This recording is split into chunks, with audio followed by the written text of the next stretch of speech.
Right, we're back for Shut Up and Scale. I'm obviously, as always, joined by Nymaera, commentator for the LPL, previously worked on the LEC, and Robert Smith from The Cure, who's looking good, actually, quite youthful.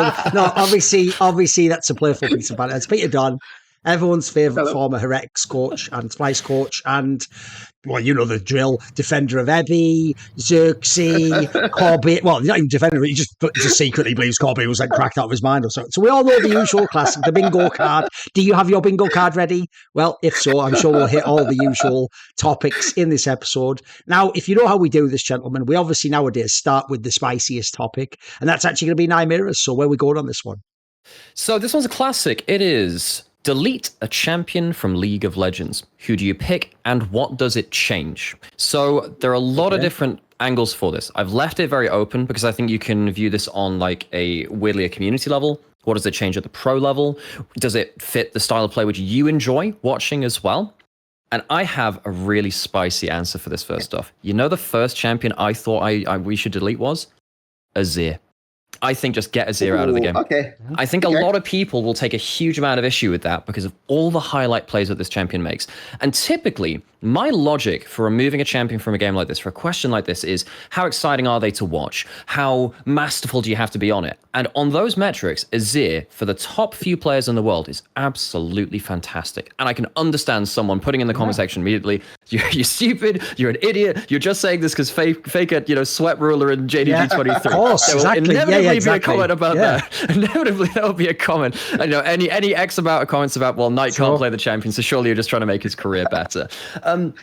But the reason I choose Azir is because the champion is just better than every other champion it overlaps with. My issue with pretty much ever since 2015, and every time that Azir has been meta, probably there are about 4, 5, 6 champions in his niche which are completely removed while he's in the meta because he's better at laning. He's been a poke champion. He's safe because of his mobility. He scales like hell. He is a wombo combo player, a champion. You can do a lot of stuff in side lanes because you have tower damage because you're a Nash's Tooth builder. And even in the initial iteration of him, his W do damage to towers as well. Azir does everything, which means that too many champions are just worse versions of him, which I think makes the game less interesting to watch because there are a bunch of other champions I'd rather watch instead of him. I'm going to push you on this, Nymaera, because I know that one of your favorite champions to watch is Thresh. And Thresh can also do everything. So why Azir and why not Thresh?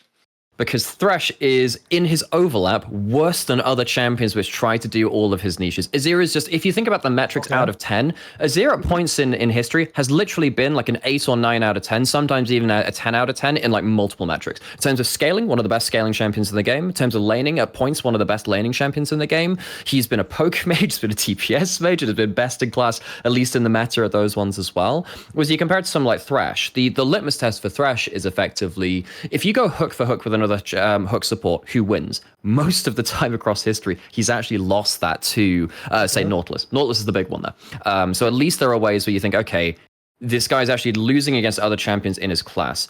Azir, on the whole, once he's been meta, has crowded out so many other champions. The amount of times where we've not been able to see basically any other mage. We've not really been able to see any big playmakers, because this is the other thing too, actually. The problem with a champion like Azir is that he's so consistent at the damage he does. It means that you always pick him over anything that would be more exciting in my mind, but less consistent in what they do, which adds that variance in. So while I'm sure this will be very controversial to many people, my first thought was remove Azir.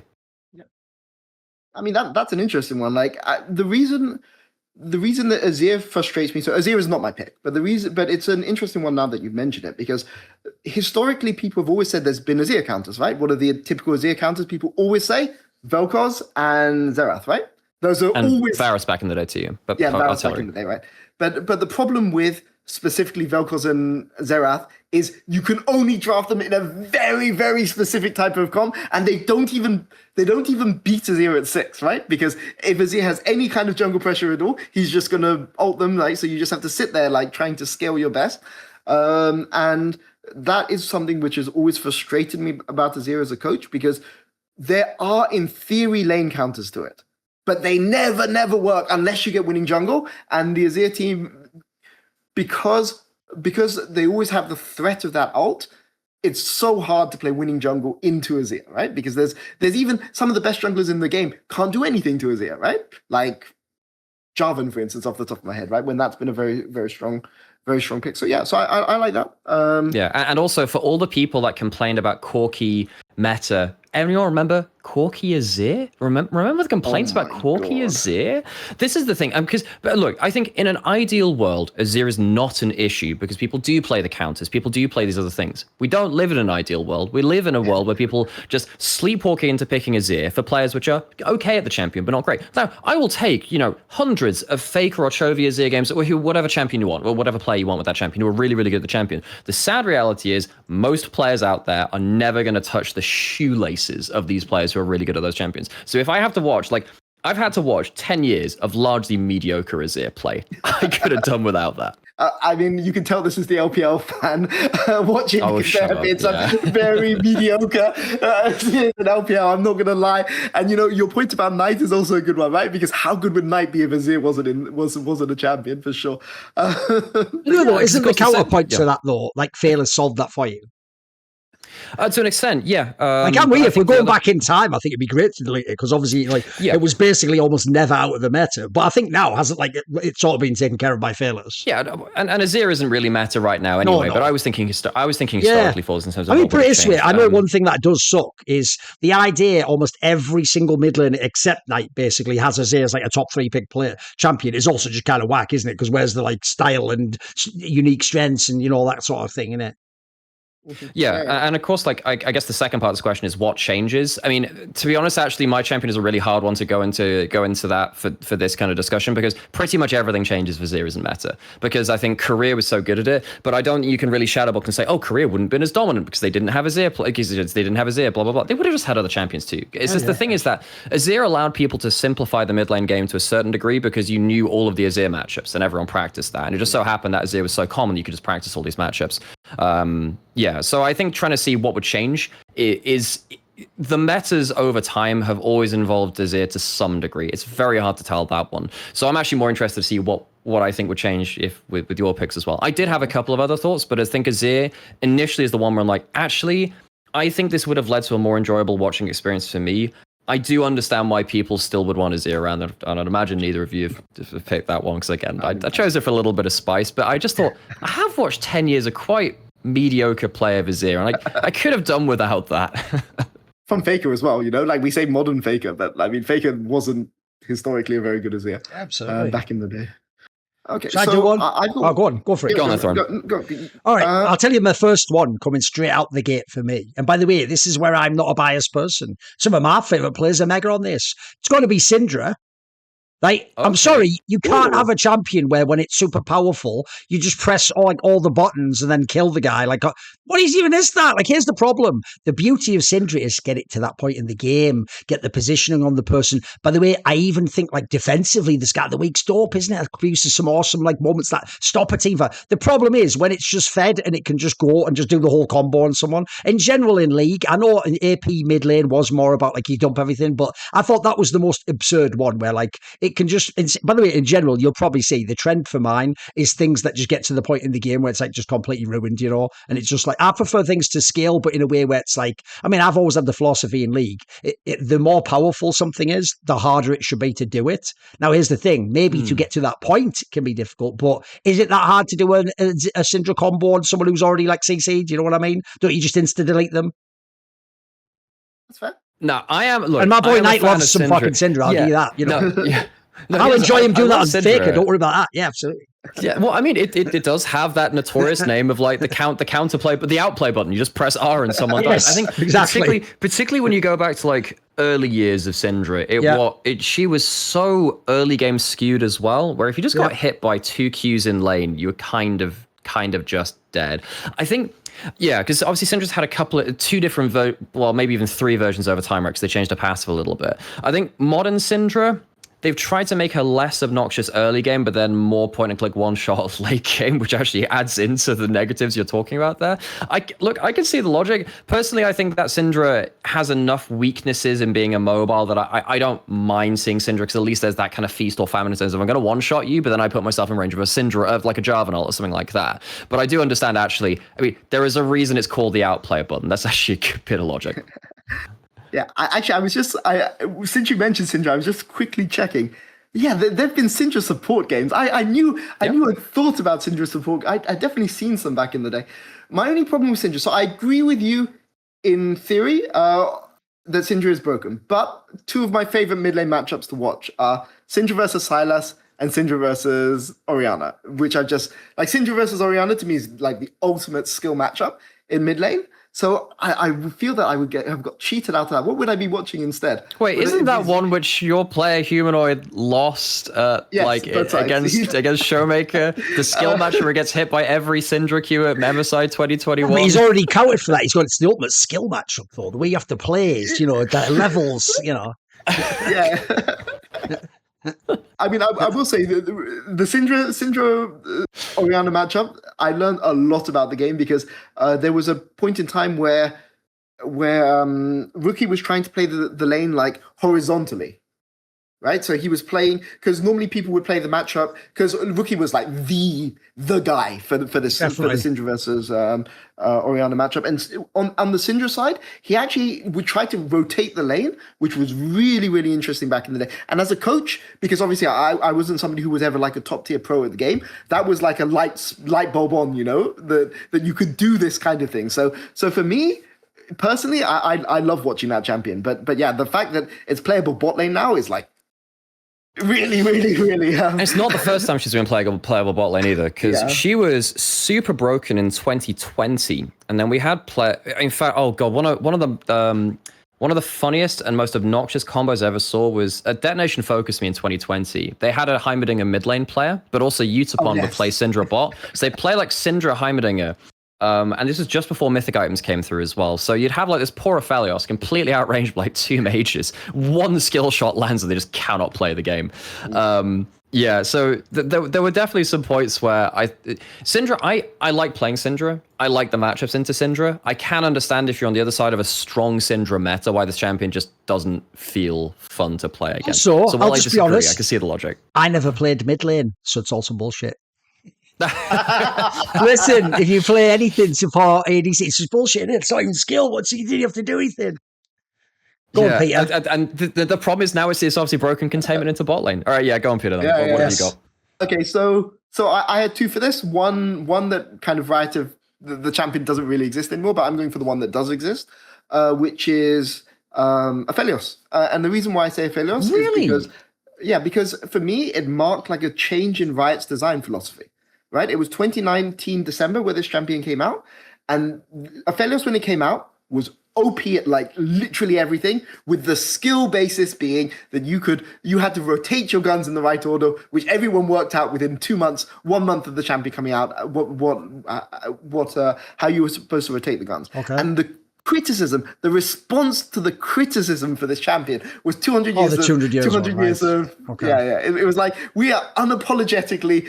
We are right and you guys are wrong. All you pros, all you like solo queue players, you have no clue what you're talking about. And this was the first time, maybe Riot used to think this back in the day. Points of order. Yes, go ahead. The 200 years comment was actually due to Wukong's rework. And then it got applied to Aphelios. Yeah, because when Wukong got reworked, there was a Wukong main that was really annoyed about it. And they said, we've got 200 years of collective game design on this.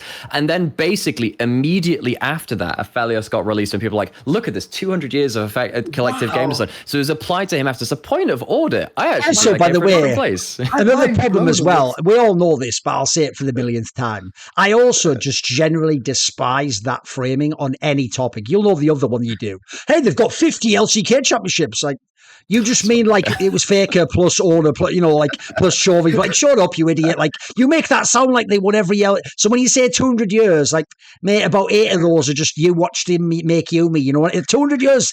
Also, it does just sound like you're saying it was like in the 1700s or something you started making video games. Like, it just doesn't work as an angle, does it? What you really mean is we've got loads of experience, but 200 years, that was, by the way, please tell me the second they hit enter that was destined to be, they even knew that was going to become a meme. If you couldn't tell that was going to become a meme, get off the internet.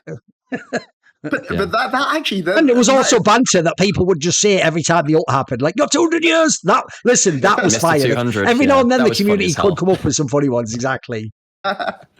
The problem with Aphelios when it came out is it could literally do everything 9 out of 10, and it completely warped bot lane, right? Because when you have Aphelios as a champion that exists in the game, if you want another champion to be played as much as Aphelios, it has to be absurdly broken at something, right?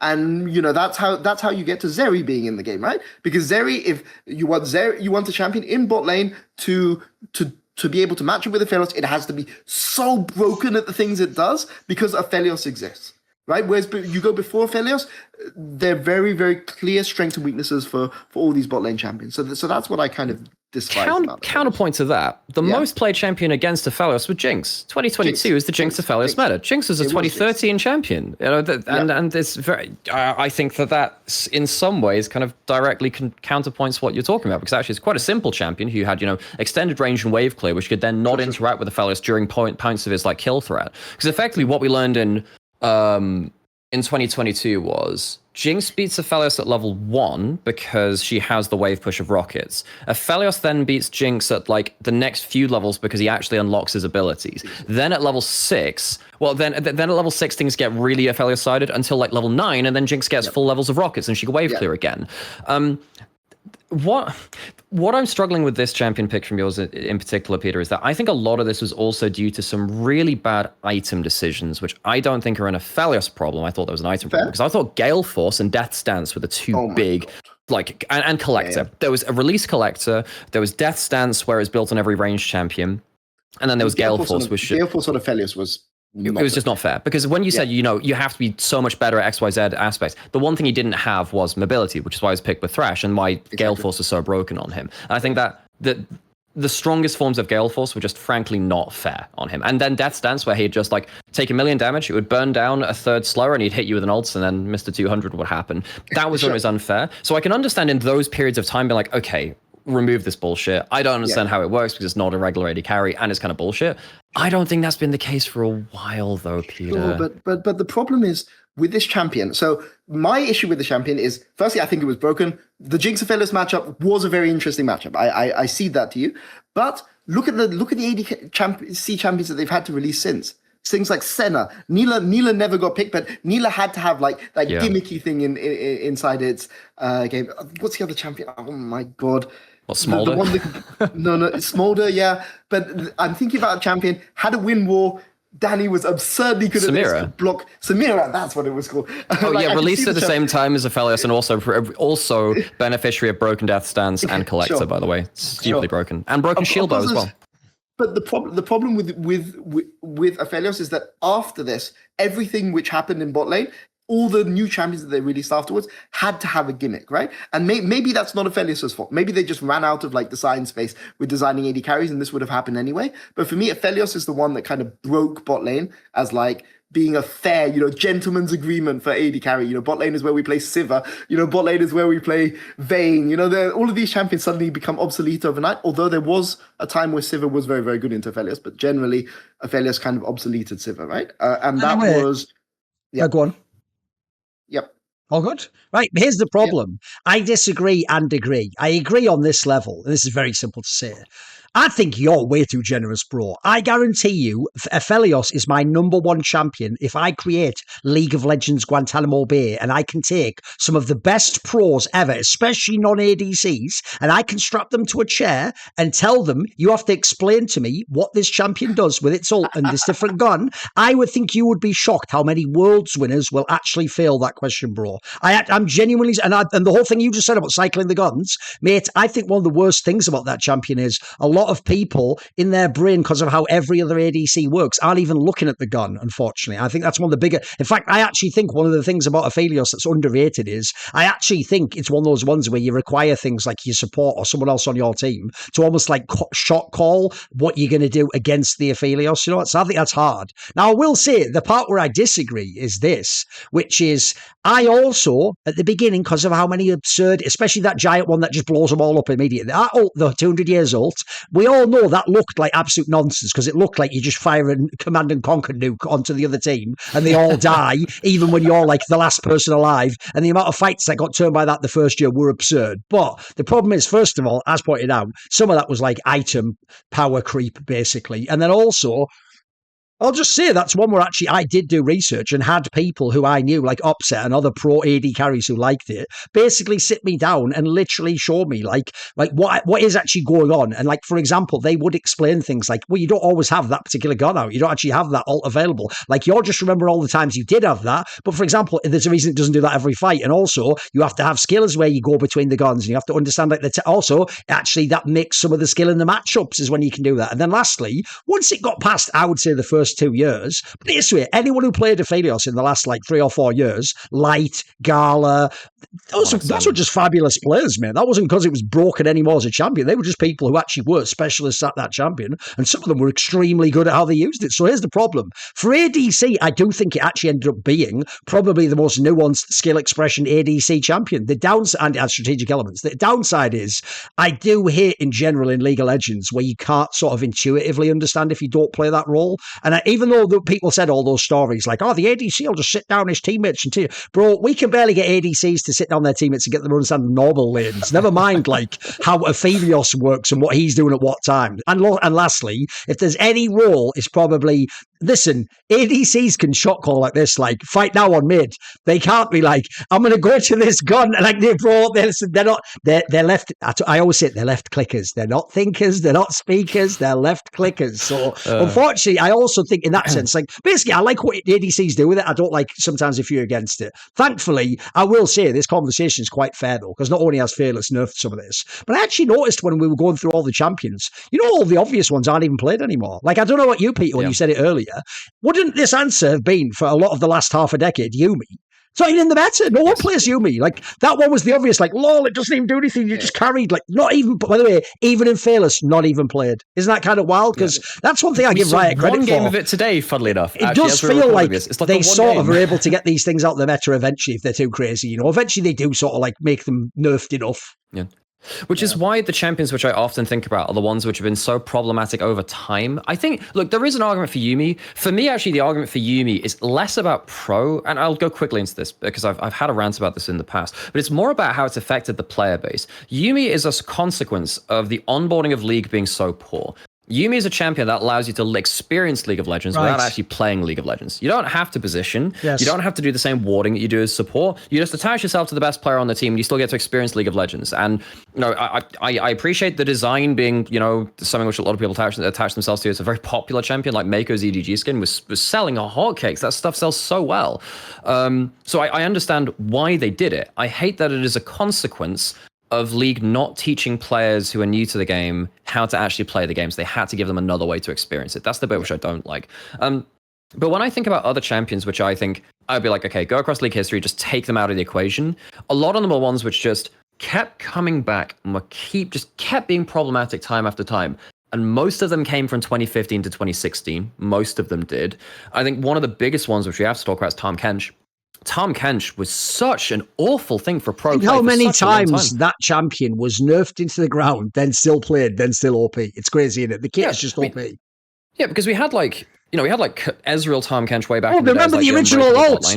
The original ult was fucking... By the way, some of the globals in this game were insane at release, weren't they? Because his Devour was his W, and his W was just like, how do I get out of a jail free card? I mean, I hate champions which just have I'm stopping you from doing the aggressive play button too often. I think that I have issues with Lulu, I have issues with Brawl, but at least they have the aggressive options. Tahm Kench has the problem of he has some damage, but realistically he's just there as the ultimate cockblock champion. Yep. And he was there for so long, they tried to kill him, and he still came back with Tahm Kench. This champion was such a damn thorn in the side of the meta for such a long time. I will say, though, with Tahm Kench, that there were counters to Tahm Kench. You could play range supports into Tahm Kench. And, I said with Azir, you could play Xerath and Vel'Koz into it, and those weren't real counters. But the range supports that you could play into Tahm Kench, things like Zillion, things like Janna, things like Lulu at times, it was kind of the matchup went both ways, right? At times, you could play those champions into Tahm Kench and actually do well. It's just that very few supports could actually play those range champions, right?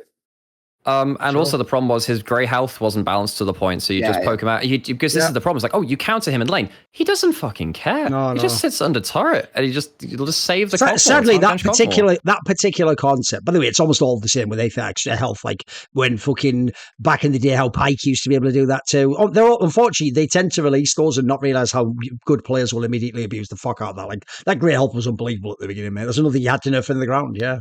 Well, yeah, I mean, the Pyke grey health was why he was played into Jace as a specific counter, because poke champions, because like, oh, you counter him with poke champions, and going back to time counter, you counter with poke, yeah, he's just going to recharge it with grey health, and again, sorry Watley, who's obviously going to be fluming out there or whatever, it's the top. Sure. So, ironically, I think that top lane Tahm Kench is a way healthier version of this champion than support. So I think because support Tahm Kench has just been, he's had to be just gutted time after time, but like so many champions from that era were either just kind of awful or just game breaking in ways which just Riot have never been able to address. And I think Tahm Kench is just, they've never made him be a satisfying support champion, really, in the way that he doesn't just stop the game just becoming zero sum. I stop you from doing the aggressive play.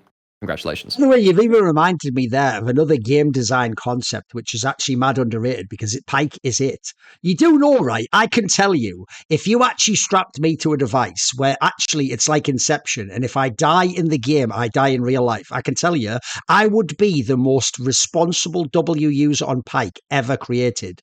Actually, the W is OP as shit, but you know what's brilliant about the W? We all use it to go in. We don't use it to get out and live every single time. We all use it to ultra greed those early games. So actually, what's funny is that champion design, because you only play it if you're a psychopath. You never do use it conservatively, do you? So actually, the game design balances itself on that one. Okay, I had another one, by the way. This is one where you're all doing OP ones. The key point he made there that attenuates this question is, what would it change? So are you ready? This is just something where, as a coach, Peter's going to hate this one. I would take the champion Sejuani out of the game. Here's why. I like to watch junglers play League of Legends. I like to watch really great junglers like Tarzan. And you know what's best? It's not even that they would pick that, Peter, but their coaches would pick that, and their coaches would make comps, and their coaches would tell them that's a safe counter. So I just want it deleted from the game. You know what? I'd rather you play the most nerfed Jarvan or whatever trash is out there, rather than get the Sejuani off, get Tarzan off the fucking Sejuani. I don't ever want to see it again. I don't ever want to see some sick player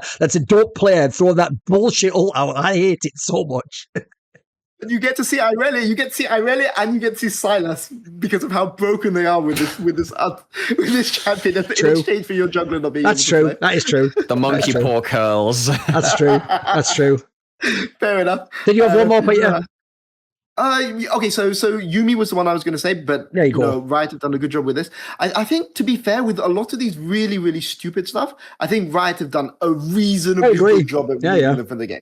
The caveat that we understand you let it be OP for the first 2 years so people buy it. We understand that is a freemium game. You can't just nerf it instantly. I get that, but eventually it's not like everyone does play Yuumi Aphelios now, do they? Like that would be a problem if they did. I'm with you. Yeah, I mean, Garen Yuumi. Yuumi.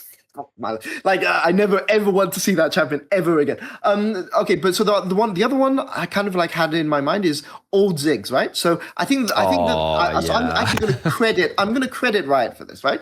Because what Riot did is that they added his tower. They put some of his power into his tower destroy, right, with his satchel and with his passive, and so they turned the champion, which basically existed to just stall the game out and literally make games of League of Legends as boring as they could possibly be. Yes, if you go to 2014, there are some unbearable games of League of Legends to watch where they can just wave clear forever. And remember, you didn't have the dragons back then. You can't make the person fight you. Well, that's what led to Baron being changed, because effectively it was Orianna, Ziggs, Xerath, Anivia, just permanently in mid lane. You'd never manage to displace them. Ziggs was the best of them, because the added nastiness of Xerath and Ziggs, particularly Ziggs, was just you tried to push in a wave on a side lane to not face up against the Ziggs. He just ults the wave anyway and is instantly killed. Yes. Yeah, and this is at a time when you could slow stack waves and just leave them to go and push, and Ziggs would just nullify that as a strategy. But fairness, I've criticized Riot many times for bad designing, but frustrating design. I think the answer that they had to Ziggs is actually quite fun, and I actually quite enjoy watching Ziggs in side lane, because you always, if you're playing against the Ziggs, you always have to balance playing the 2v2 against it versus racing against Ziggs, because there are times where you do want to race against Ziggs, but if you over race against it, you will always lose, right? So I think it actually, the current Ziggs has interest. Also, here's why it works now, because it's bot lane. It was way worse mid, especially when the best players mega fed. And lastly, like my point about Pyke, perfect example. If it's bot lane, every lunatic uses the satchel charge to go in. Problem solved. That's what we need. We need some tactical play, not tactical play. You see what I did there? If they use it to get out, it's a nightmare again. Again, if they can escape on it, that's not what you ever want to see, bro. They're escaping, they're farming sideways, and then they're just doing that fucking all day long. Like, there's British way. Just trust me, if you're a person in the modern day of dragon stacking, you're just glad you never saw the game before that with Ziggs. Like, there's some pure nightmare fuel. Like, I'm on some frog and stall the game forever type shit that could happen in the game. It's really bad. It's really bad. Yep. Okay.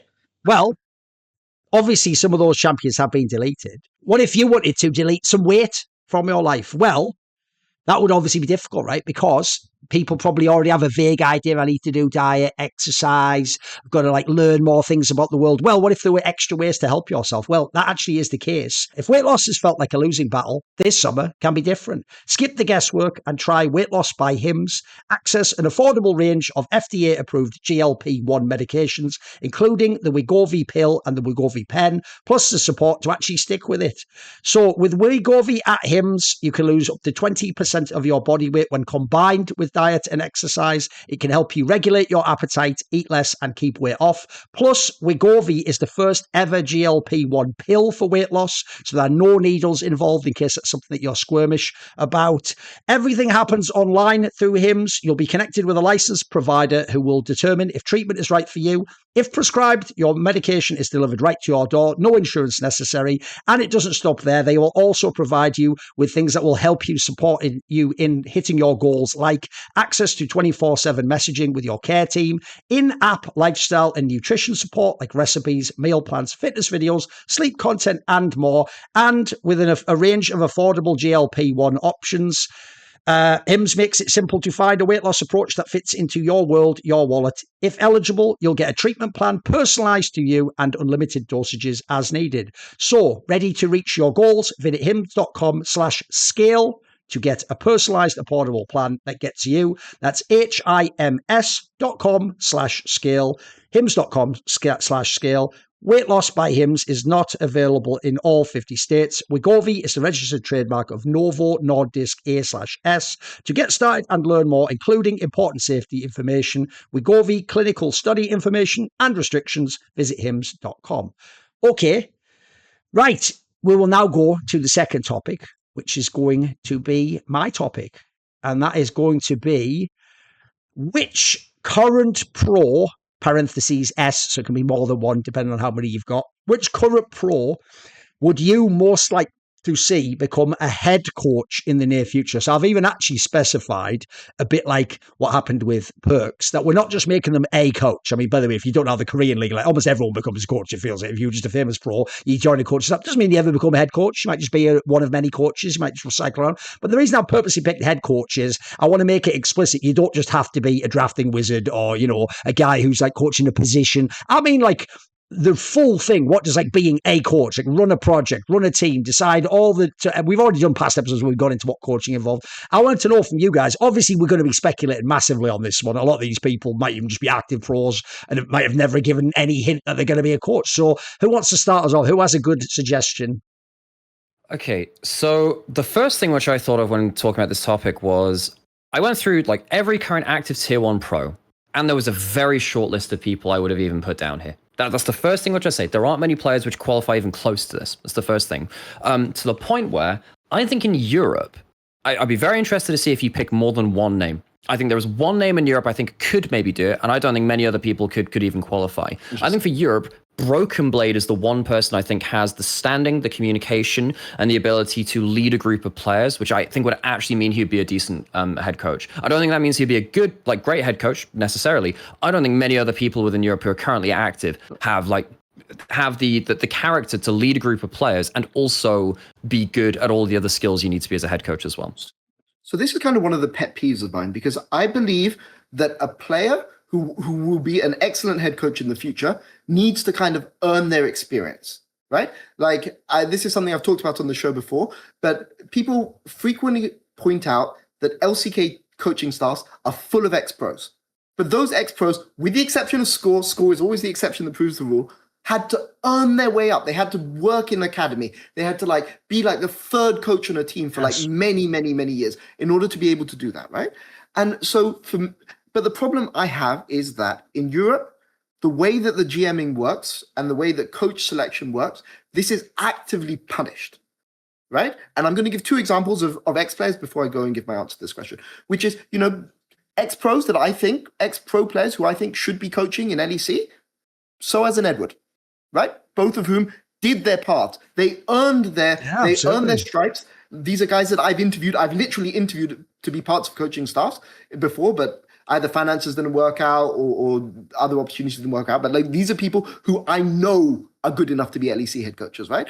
But the problem is you get one you get one ERO coaching position. It doesn't work out perfectly. You're blacklisted forever, right? And this is why I think that there is a hesitation among lots of current pro players to kind of earn their way up in the same way that Korean pro players earn their way up, right? And I think this is for Soaz especially because he was a head coach way too early in his career and he fucked up, like with respect to Soaz, right? Like I'm sure he would say this himself. He did not do a good job as a head coach on his first team, but the current Soaz has learned so much from this and would be an exceptional LEC head coach. I don't think he's even, I just checked. He's on Heretics, huh? I didn't actually realize he was on Heretics. Oh, interesting. Position coach on Heretics. Okay, but so I think these guys are people that I think had the ability to be head coach. Now, who in LEC or who in LCS would be willing to go and make up that path, who is qualified to be a head coach, you see? And this is the problem.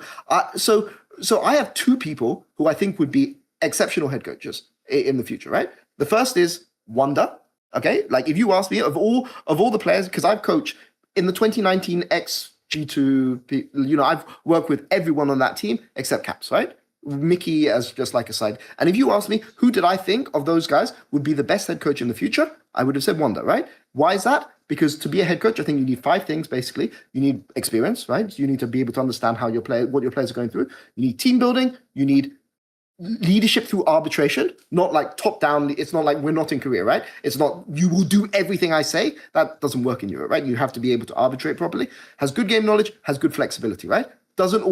Is willing to test things which he doesn't necessarily think is right. And that's one of the reasons why I would have thought Wonder is going to be a really good head coach in the future.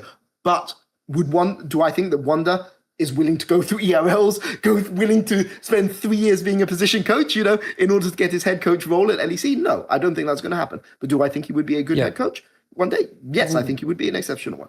Which is why the question is interesting, because obviously Thorin, the way that he phrased it is, you know, someone who became like a recent, you know, a current pro becoming a head coach in the near future. How do you get to that point? You need to have someone who has the authority to do that immediately. And that's what really cuts the list down. I have no doubt that many of these players could become great coaches in the future, but jumping up to that level so quickly, that could be, that's the real difficult part. That's even one reason I picked head coach, because I actually think, much like it used to be the case in sports in the bad old days of the 80s and 90s, that was one of the stupidest things everyone did.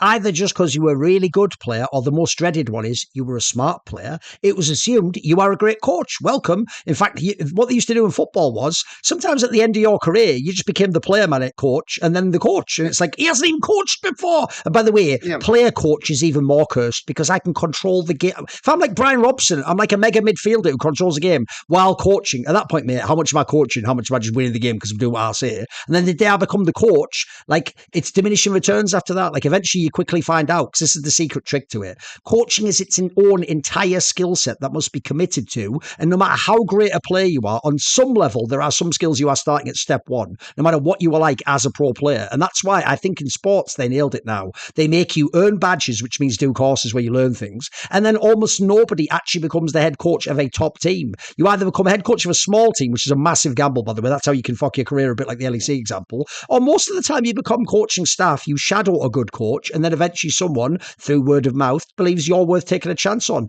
Basically, I actually think in League, a point I'm sort of making by being cheeky with this question is almost nobody should. Even the ones I've picked that are like unbelievable minds would have so many areas that the second they're not playing in the game, it would be inappropriate it because there'd be extra skills they wouldn't have learned. And the problem you've nailed there, by the way, is right now, both people who want to gamble on them and the players themselves would be too greedy. And I can give you a very quick 2 examples. If actually, you don't have to know the players from Counter-Strike. 2 of the most legendary, long-tenured players in the history of Counter-Strike are 2 Polish players called Neo and Taz, who won many, many championships, right? And because of who they are, they instantly got to become head coaches of top 10 teams in the world. And I can tell you, the whole time I low-key flamed them because I said, I don't even need to know what they do in the team. I know they can't be great coaches because they've never done it before. The reason they have gotten this job is because of who they were as a player and the respect they had as a player. And actually, that's what's fucking them, is because they're not going to say to you,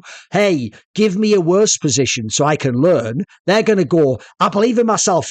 As a player, you always go for it, bro. I'm shooting my shot. Of course I accept this deal. I'll learn on the job. And it's like, yeah, but the guy I always say this, the guy you're coaching against is who you have to beat, bro. And if he's like a 5-year veteran coach who only coached, he could eat you for dinner no matter how good you were as a player. By the way, same exact thing, you'll like this analogy, happens to broadcast talent. You know, when people like LS and Cadril get offered jobs, they don't take the job on fucking Dignitas and start out as the assistant coach and say, because if they do it, well, they'll leave my job. I'm getting all this money and power. I'm only going to leave to coach T1. I told my boy LS back in the day, low key, it's horrible what they did to you, mate, but they fucking saved your ass there. If you'd have been the coach, the drafting coach for Faker day one with no long-term coaching experience beyond like gravity, tell you, that would have been such, your mental health would have been destroyed, mate. I didn't even know about trucks back then, but you would have had so many trucks. And also, by the way, he's even a foreigner. So I actually think the real poison chalice part here is, who could say no if I'm offered the G2 head coaching spot? Of course I'm going to say yes. I'm dreaming that it's going to work out, but that's because I'm a pro who doesn't yet know that there's a whole skill set to coaching that wasn't about being shot calling and drafting and being good at the game. And there was all the things that you never think about, like how do you help a player in a slump? How do you develop young talent? How do you talk to a player in a way where you give him advice one-on-one that you'd never say in front of the group? And this guy you're harsh with, and this guy, I mean, there's a million things that, like, again, I wish people knew what coaching entailed. It definitely doesn't involve, I coached the childish counter pick on Arthur. Shut up. That's just what we all think it is. That's really not half of the coaching job, I think. Yeah. I mean, the real skill that you have as a head coach is, okay, we were talking about G2. Perfect example. 3 different G2 players have given interviews in the last week saying that they are tired or they feel the schedule is overburdened, things like that. You're the head coach of G2. How much time do you give them off? How much time do you go down to 2 scrims a week until they're recovered? Do you take a week off? Do you like lock playoffs and then you then take a break? These are the things which you as a head coach have to make the final decision. And remember, Peter, if I do that as a brand new head coach and I give them some weeks off and then we don't like make up a bracket of player, I'm fired. You know what I mean? I don't make up. Maybe I'm fired. So in that scenario also, how can I do that? Even though it might be the right thing to do, mate, I've got a career too. I need you guys to play the game and win me these next 2 matches.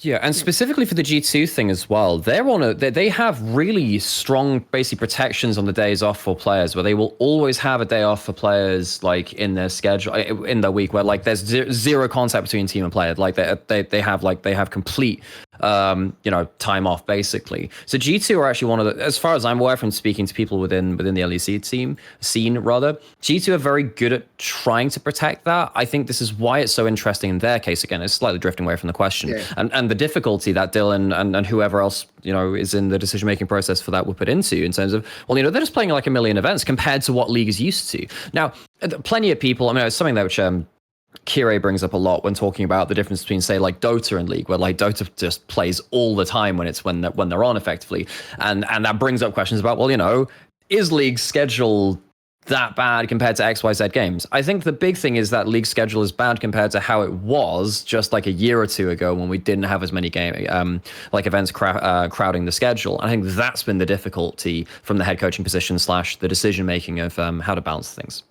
But I think that the thing about Dota is because there's so many tournaments, if you fuck up in one tournament, it doesn't matter, right? Like, if you're like one of the top 4 teams in the world and you just have a bad tournament, you fix it in a month, right? But the problem is with League, you cannot mess up you mess up one split and you don't go to first stand, or you don't go to MSI, or figures, like you don't go to Worlds, right? Which is the ultimate failure for the entire year, and that I think is the problem. So although we aren't playing as many games, I feel like there's almost more stress in League because you can't. It's the obvious reason why we're all English, so we'll get this. Anyone who knows the Premier League, the reason why the Premier League is actually harder to win than the Champions League is because you can fluke the Champions League.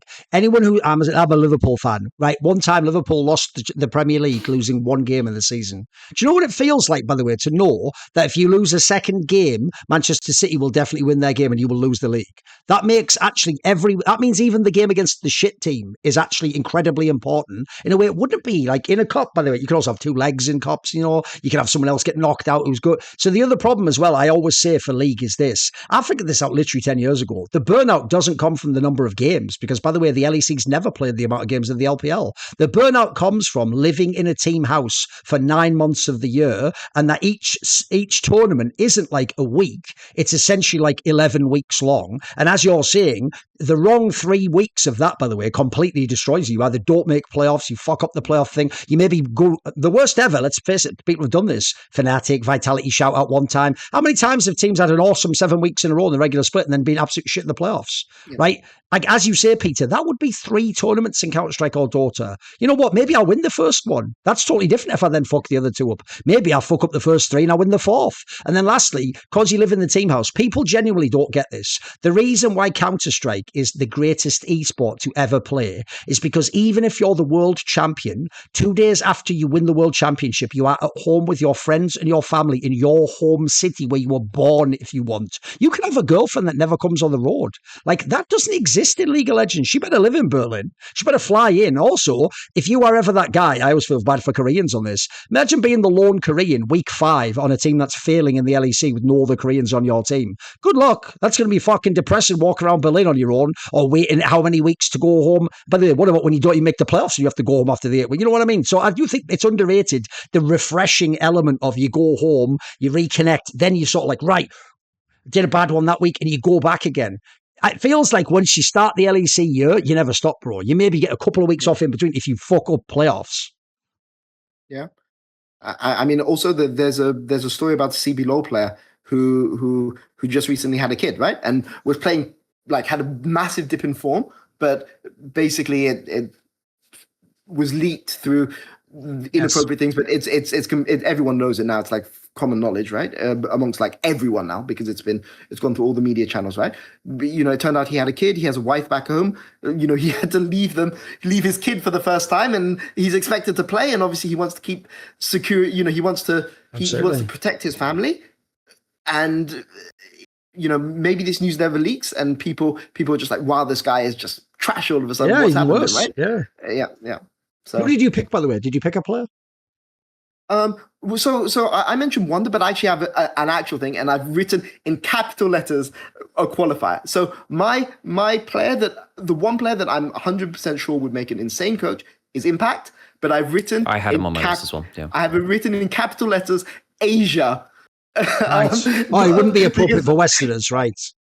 Because he's really, really harsh. But the thing I don't normally leak too much about people's personal things, but I'm pretty sure that anyone who's seen Impact would work this out.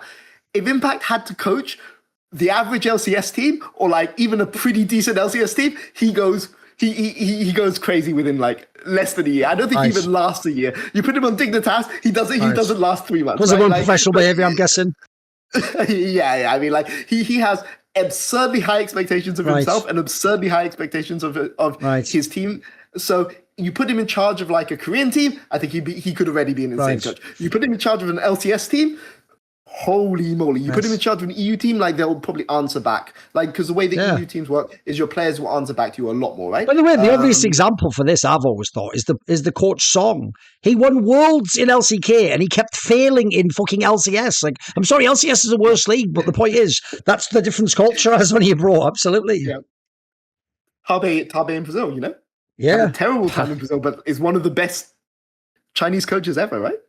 On the Nymaera, what are you thinking? Yeah, I think there are a couple of people who are like, they're not current players now, but I think Treats and Advienne might have had a chance just from like knowing them personally. I think that they're good communicators about the game, which is a big thing. I wonder whether Alvaro could be too. because whenever I talk to him on broadcasts and like behind the camera on that too, although I was a very open communicator, but I don't know enough about him personally to like have a better read on that. But clearly he's had some pretty decent level of success now. Of course, with the qualifier of like going immediately into a head coach role in this question, kind of takes that out of his sail, take the wins out of the sails. I think the only one I could confidently say is probably Broken Blade. I think Broken Blade could actually do it. I think that guy is a really good communicator about the game, and he's a very good front face for your team. You know, if something's going wrong in the team, he's very willing to take that on the shoulder and say, look, don't worry about it, I'll handle this effectively. I think that he's the kind of, if I was under stress in a pro team, BB is the kind of person I want to be leading me. He is a very mature person for a lot of like the current crop of LEC talent, and I think that he is someone that's experimented with different stuff too. He has the credentials, being on such a winning G2 team, beat T1 at international events, 6-0'd them career at first stand as well. I think BB, if he wanted to go coach, I think he'd be the player I think would be the most likely to find immediate success, I think. Anyway, another reason I cheated with this question is I think this already has been a topic that doesn't work if you're just guessing without them being a coach. I'll give you an obvious example why.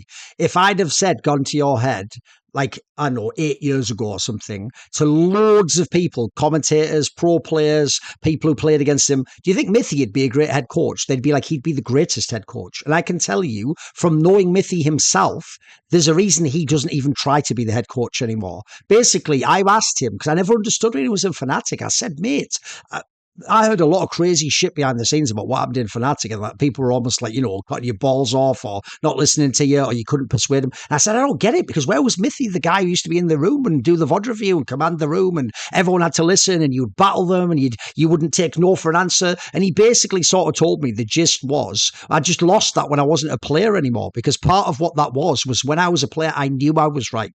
I knew I could even tell that guy in the VOD, but look what I did here, and look what this person did here. And like, you just don't, you're not right. Essentially, I can out-ego you. But once I became a coach, because you understood what I said earlier, I'm starting at square one. Actually, you're a legendary player. How do I tell you what to do with that scenario? You know what? Fuck it. I mean, I'm even new at my job. Again, do I want to get fired after 3 months for going head-to-head with a star player? Maybe I just say fuck it and try and get to the playoffs, you know. And so basically, it's the reason why I actually think he's ended up being the sidekick to Nuke Duck. Basically, he's letting Nuke Duck do that sort of thing, and then he just sticks to the drafting things where he's a wizard, and he is a really smart guy. So that's one of those ones that you would have thought on paper this guy was made to be a head coach. He just had so many qualities. Like, again, how many players did he just elevate that he played with? So I'll give you my one, because I think this one's a cheat. I'm amazed no one said it. Isn't the biggest cheat of all time? It's just Doinby, innit? Isn't it just Doinby? Because here's why. Ooh. People are forgetting. Back in the bad old days, coaches did just do the draft. People don't know this. I'm going to do some content about Doinby soon. Because every fucker already knows FPX Doinby. No. Chowgu Reapers, keep going back, Rogue Warriors. These teams, he used to take a random jungler who just is aggressive, plus 2 guys out of the fucking bagging line at the supermarket, teach them all how to team fight, and then he'd like lead the LPL in top 3 placing, and then just fail to go to Worlds about 7 times. It was insane. I've never seen anyone get every team playing the Doinby way. That implies to me he already had, like, in a way we've never seen from other people, team coach concepts built into the games. It felt like he got the buy-in. He convinced you how to play this way. Also, he couldn't do the Mythy one. He used to be ass at the game in the fucking mid laner, but somehow he convinced these players to let him be the mid laner, do fuck all in the lane, and then still like join me in the team fight this way. I feel that, listen, I think that's the exception. I think it's one of the only ones where I feel like, again, I believe that he would make it. Yeah. He actually was coaching. He was actually coaching as like an assistant coach a little while ago. He was coaching Ultra Prime when they were struggling towards the end of that bit, and they actually did look a little better at that point. Yeah, that's a fair point. And again, he's a world champion, so he can just throw his weight around analytically. Yeah. Actually, on that logic, well, I'm surprised I didn't think about this. Well, Mako would be the other slam dunk there. Right? Mako is just like, how do you ever argue against Mako? Like, this guy has all the experience. He's current captain of IG as well. Everyone he's ever played with has looked up to this guy. I think Mako's got to be like slam dunk there. Also, I had a bazillion players he's played with too. But again, and I mean that helps because you can, Mako isn't going to be an expert mid laner, but I'm sure he can. No, exactly. Yeah. By the way, I even think that's that's the silliest thing they don't do.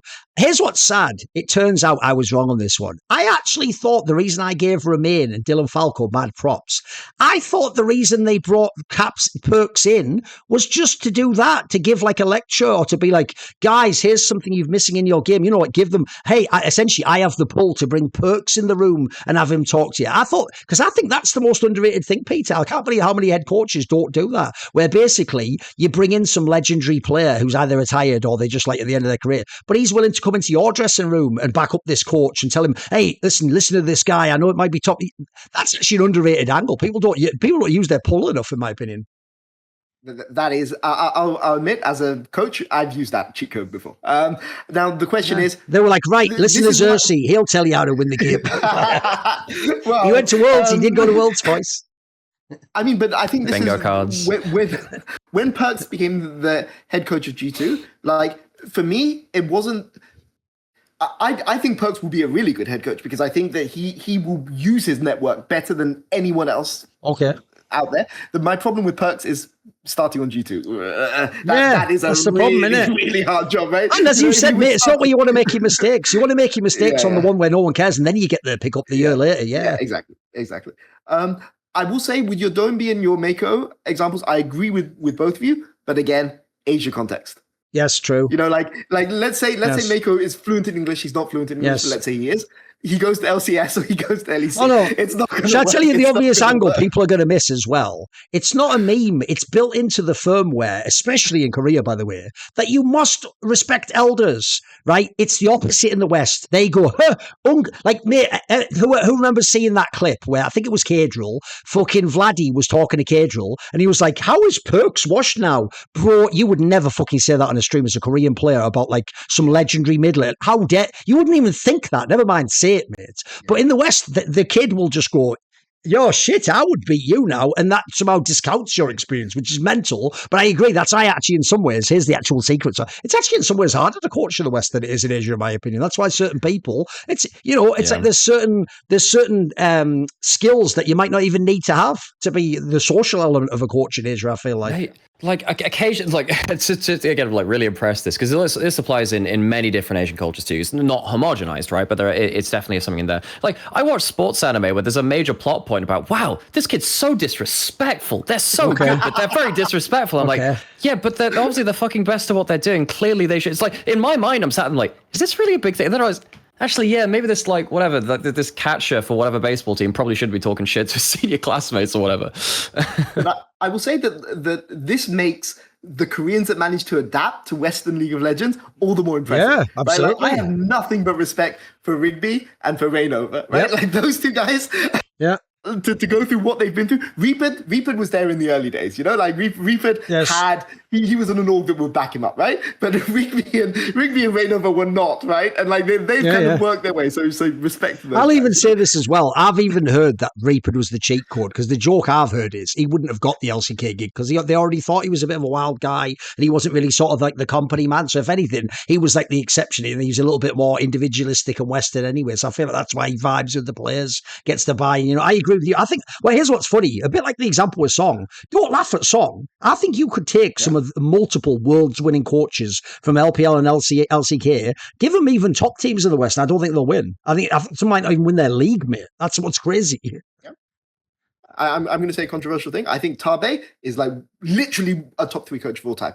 I think that Spawn will do a better job currently coaching Team Liquid than Tabe would do if he was coaching Team Liquid. Oh, I think Spawn's fucking great. I think just the way that the guy communicates around the game and then like hands a group of players. I think like this is a separate thing, but I think I really appreciate people like Roman and Spawn who realize actually for a lot of these Western players how pivotal they are as a mentor, like a growth figure in these young men's careers. Now, you are such a huge part of their life. If you're managing people who are, early 20s, late teens or whatever, your impact on their lives, especially if you're working with them for 3 or 4 years, is so important. And I think that you were talking about traditional sports earlier, about how coaches will go off and get various certifications, which we just don't have in league. So you're not gonna get I don't think you're always going to get very worldly coaches within League because they've come out of a League system. They're kind of winging it, and it's their personal experiences which form the majority of how they work as a coach. I think the people that come out of that and realize actually there's not delving too much into the holistic life experience and forgetting about the game stuff, but actually realizing there is a huge kind of like mentorship, positive role model figure in there too for young people is a really important part of being a coach, which I really appreciate about Swan. The way he dealt with jungler that was outgoing because like his mental health was just absolutely tanking for Team Liquid. Yeah, but like the way that who would that have been? Was it Umpty? Yeah, and like he basically said, as a coach, I wouldn't recommend this as a person, like as just a human being, as a friend of yours and a mentor or whatever. Just get the fuck out, effectively. That's the kind of thing which I infinitely respect, and I think that's something which, I think that's something that Spawn really needs to be praised for continually. Yeah. Put it this way, there's even an aspect as well, which is I actually think some of these people would just fall flat on their face with the social aspect. Think of what I said earlier. This also isn't like any sport like Counter-Strike where you go home and people take care of their own mental health. What about when you have the guy, you've got all the draft answers, you know the current meta, you got your players that you wanted in your team, and then in week 3.5, your top laner loses his shit and he doesn't know how, that he can't believe in himself anymore. What do you do then? Like, mate, if you're the player, you just go, coach, fire him.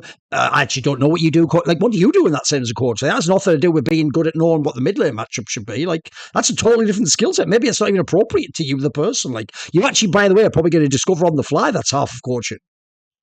Yeah, I mean, does this top lane name begin with S? Plenty of that would fit that one, Peter. Plenty would. Or the ones where it's like, I'll tell you one, listen, without naming names, there's some very good players that, here's another thing, you're forgetting your relationship with players when you were a player isn't the relationship you're going to have as a coach. What if you have a player where on your team, he was your teammate and you were both shit-hot players, you played your role, he played his role, you didn't have to overlap, you just worked together, you won the game. Now all of a sudden, he holds you hostage in the draft. Or he tells you something like, you know what, I'll bench myself. Yeah. Bro, what are these skills you're learning? Literally, you're having to summon up skills that no one could train you for. And by the way, we don't even have something like someone who can help you with that. Like, again, in this scenario, if you're going to reach out to real coaches, why aren't they coaching the team? You know what I mean? They hired you to be the head coach. This is why I actually think this topic's like sort of a bagger. Yeah. Shall we move on? Yeah. Let's move on. That was a really interesting discussion. Yeah. And we can always circle back to something like that again in the future. Okay. For sure. So in light of the aforementioned Perkz joins G2, I thought this would be a fun poly market, which is who wins LEC Summer? Because if right now, right, I've trapped you all. Oh, if you look at the track record, you got to say KC. Are you, excuse me, sir? Before the playoffs, you're going to pick Reaped to win a fucking domestic league, and you're going to pick all the things to go right and nothing to blow up. And by the way, God forbid in KC, drama happens and the fans go crazy and someone says something on street. So all I'm going to say is, I think I've got you all trapped. There's no right answer here, but here's what it is. Okay, on the poly market, we have, unsurprisingly, yes, KC's at 53%, G2's at 41%, MCoy is at 13.1, Vitality's at 9, you can go down for that at 3. Right, 1, who wins the split? And 2, which one of those sounds like the best value to you? As in, what would you pick if you had to pick one of these? So who wins and what would you pick? Look, we've been over this topic a couple of times. We've tracked where this has been moving, I think it's right? changed, And before, and this is the thing. And this is the thing, because like previously, I'm like, well, this ties into the coaching thing, because that whole they can mess around in regular split. That was Dylan Falco, homie. He hit in the building. So are you going to pick G2? That's the question. But like the thing is, though, previously I would have said, well, do I really think G2 after bombing out and the coach stuff and all of these different things?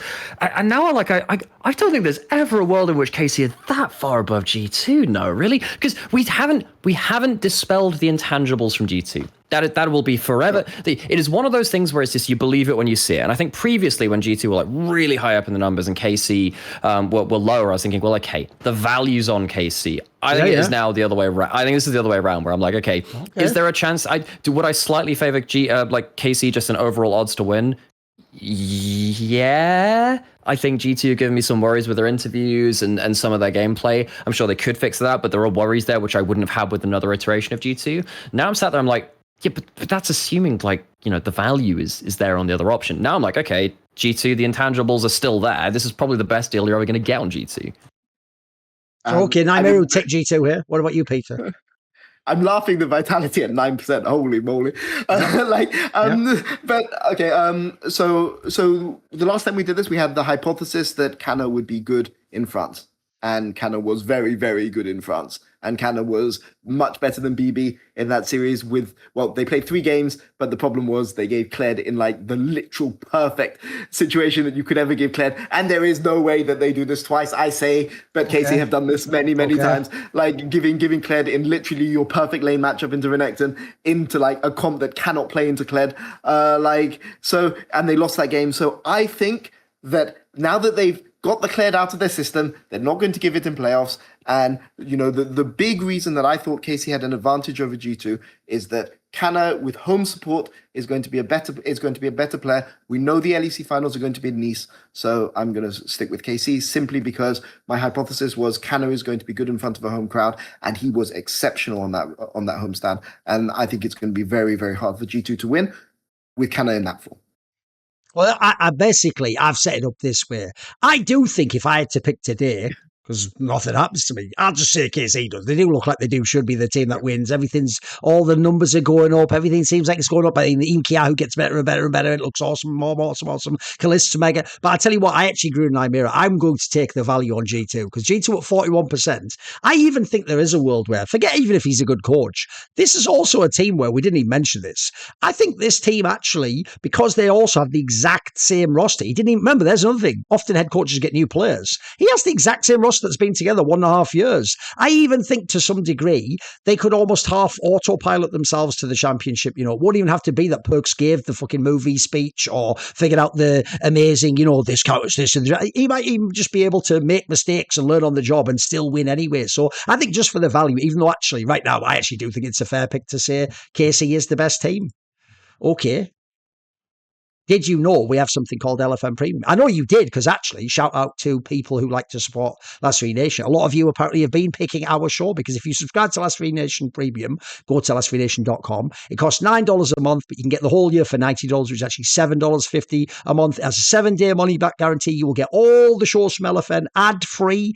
So if you don't like the ads, they'll be gone. All into your podcast platforms, etc. And you get all the exclusive content, like the 5th player for the 4-player series. For this one, we will actually be doing later an exclusive Q&A based on Discord questions from people who are subscribers. Also, there's a topic we're about to do that was submitted by, which we'll mention your name on the show. So obviously you can have part of this. And as I say, when you sign up, pick your favorite show and they will get a portion of your subscription goes directly to supporting them, because Last 3 Nation is not owned by external investors or any big company who tells us what to say. It's actually owned by us, the talent that create the shows, and we get a percentage of the equity and some of the money from the sponsorship, aside from what keeps the doors open and the lights on. But it's people like you who subscribe who help make the show and keep us independent and able to say what we want. So the topic for this week, submitted by the aforementioned subscriber, is going to be from Tracy McGrady, which is actually the name of a basketball player. If people don't know, it's obviously an alias.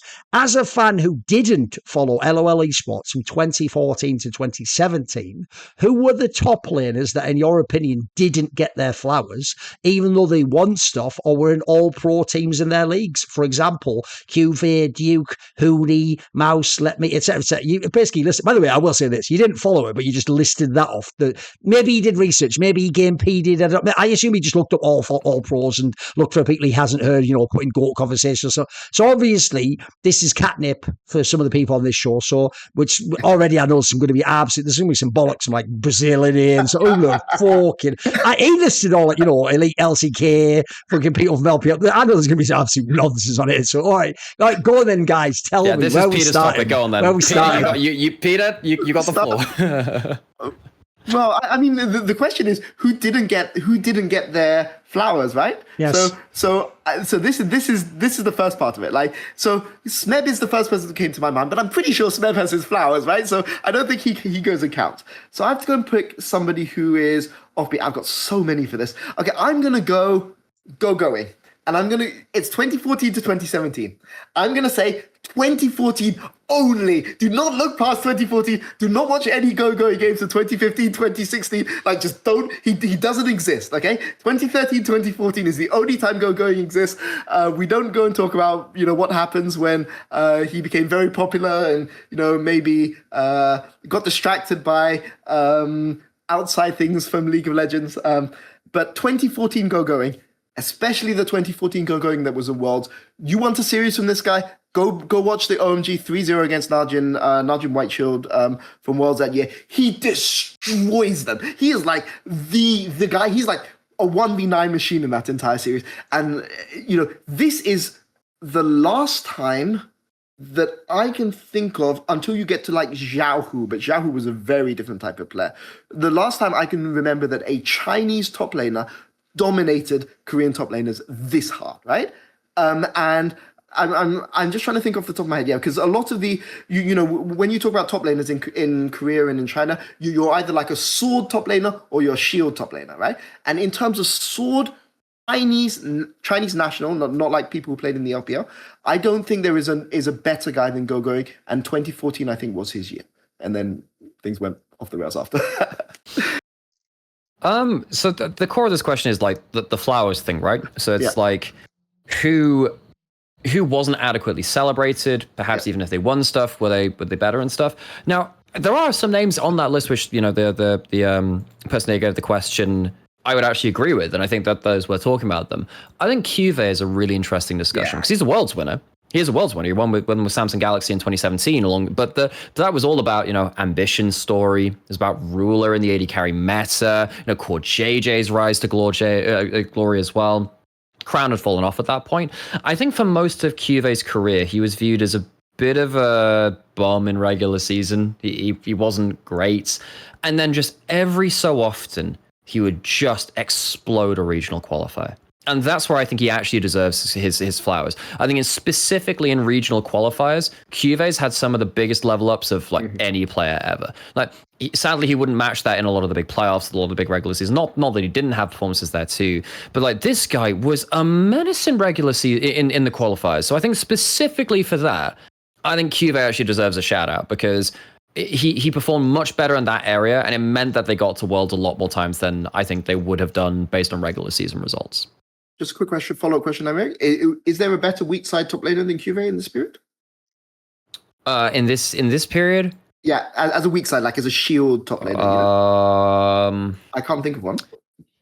I would have to think about that more carefully. He's definitely up there. There are people probably in the individual years which I'd say yes to. Yeah.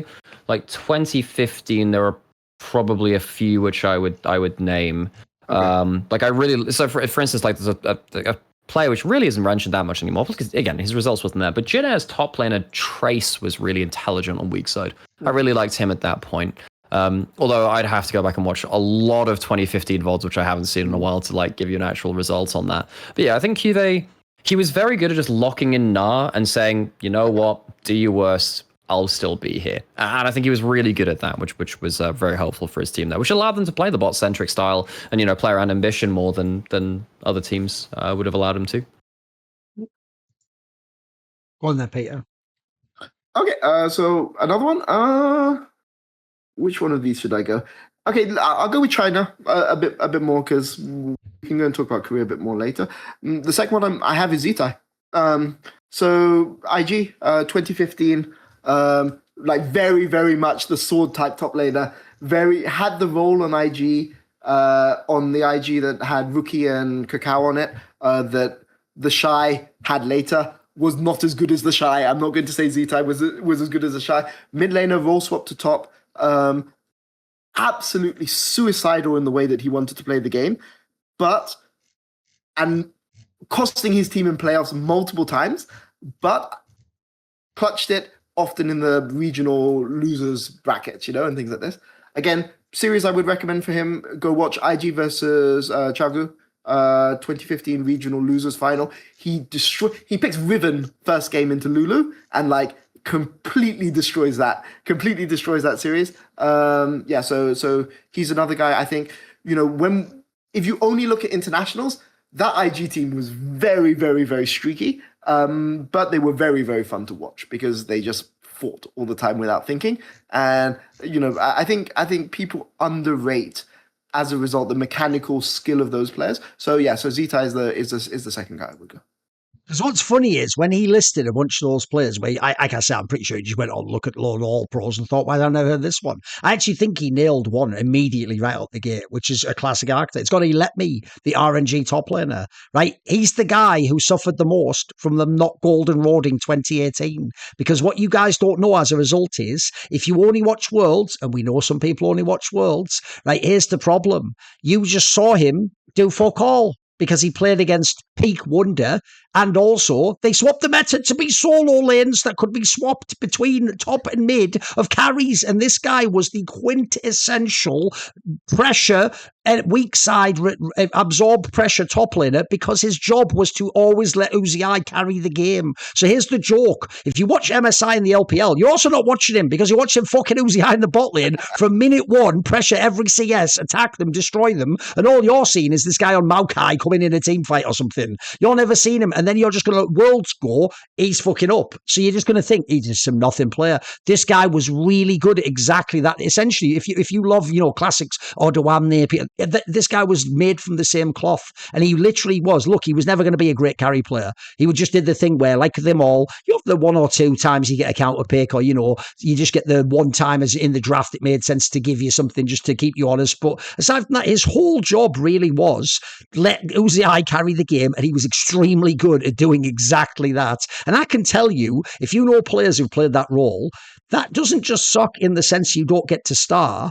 That means, for example, you're not just, here's where this is a misunderstanding. You're not just absorbing pressure and staying alive. You're absorbing pressure and staying alive when the enemy jungler knows he can come and 2v1 you all day long, bro. Like, actually, in fact, logically, if the other jungler gets to the bot lane first, maybe he doesn't even match. Maybe he just ganks you immediately. So now you get to be the guy who's 0-5 down in a game you did nothing wrong in whatsoever, and you're just doing your job, and your job was just don't go 0-7.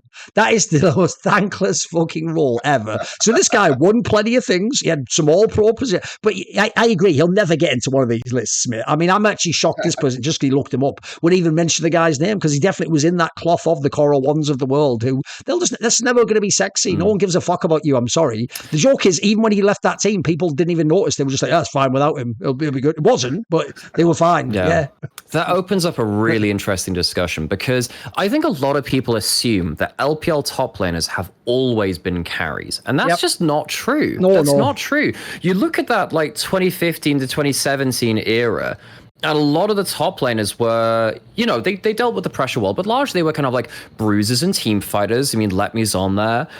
There's a lot of, AmazingJ is a player who just like was the tank top lane, and I know that Peter has a really interesting discussion about that too.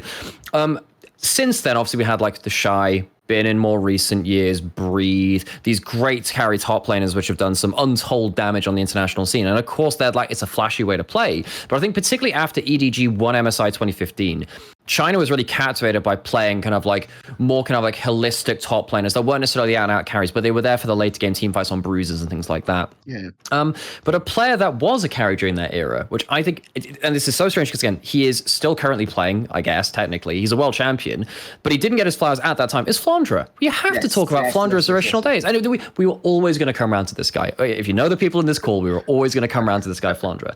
Because Flandre, I'll give him credit. Second best carry top lane at the beginning with the letters FL. Listen, he's not quite at the horizon. When my boy couldn't even get in that year in LGD because Acorn was the secret coach, I was just going, you know what? We had Timu, we have FL carry top laner at home. Snake it is all the way, baby. Exactly. But yeah, Flandre back on those teams. He was a monster. He was a monster, and he was the carry top laner. And I think the saddest thing is that he only got his flowers after he was far away from his individual peak. Now, he is still actually a great team fight player. He's a great outer line player. He's a very intelligent player now. But he's kind of gone through his own, I suppose, the faker arc, where he's gone from being the individualist into being the team fight player, if you're going to generalize that. Flandre in his early days was doing mad stuff. And then when obviously TheShy came in, and kind of he was the player to be, and very few people could, except Flandre could. Flandre actually did. So there's a very famous series, I think I want to say was it 2019 or 2018 spring, where it was Fiora versus Karma top lane. There's a really famous solo kill of Flandre solo killing TheShy, even when this is peak fucking TheShy, and Flandre's like, got years on you, buddy. Don't worry, I got this. He fucking solo kills him. And, this guy in his peak years was something really special.